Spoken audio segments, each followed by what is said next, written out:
Magandang hapon mga kapatid. Papakain po tayo ngayon ng malunggay sa ating mga inahin. So nanganak na po yung isa, yung brown. So ayan po yung kanyang mga anak. So 8 ang kanya pong anak. Malulusog po, maliliksi. At malalaki na ang tenga. Ayan. Ito namang itim. Hopefully manganak na rin siya within siguro mga another 1 week. Anak ko din siya. Pero medyo maliit yung tiyan niya. So usually, mas marami lagi yung inaanak nitong pula. So hopefully kahit 6, okay na to. At least malusog lang. So abot na po ito sa pangpasko. Malaki na sila. So ayan, no? Lumabas na.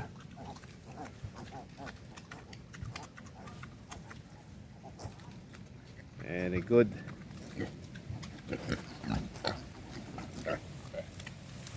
So mamaya hakuta ko po sila ng laying ng saging para meron silang tulugan dahil pamproteksyon nila dahil umuulan.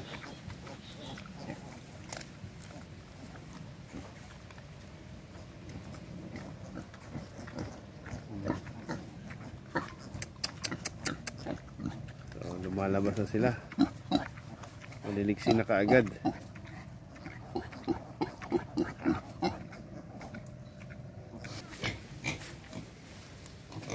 So ito naman yung nandun sa malaking kulong so nilipat na po ni inay. So meron pang naiwan dong dalawa, but sadly namatay pa ulit yung isa na maliit kasi hinihirapan siya makapagsiksikan dun sa malalaki. So ngayon po meron na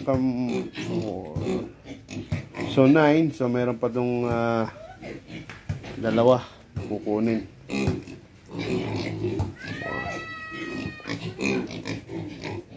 Nabawasan yung ating alaga. But anyway, mukhang lusot naman na to. So siguro ang gagawin ko is sa semento ko na lang muna sila palalakihin once na iwalay. Kasi hindi hahabaan yung pakainan para malagaan yung maliliit. So far naman so good. Magaganda na yung katawan. Ayan sila. Natira pa tayong 4 na pure native. Siguro hanggang next week dispatcha na natin tong 4 na to para buwasan tayo ng kumakain kasi malakas na, marami na talaga sila. Breed getting better and better.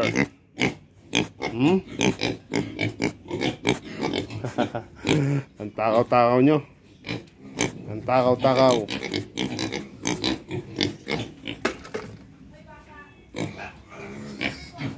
Lagyan natin ng pakain. So ito yung sapa ng soya.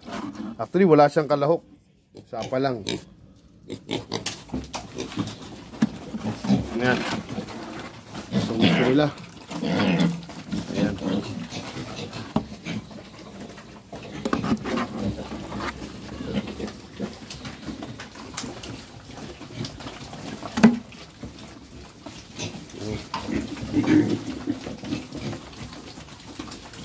Actually, binibili na rin to pero hindi ko nga binibenta.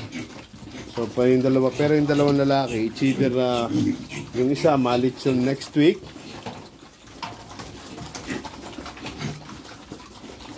or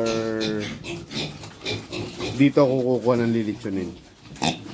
So, kung medyo malaki, ayan.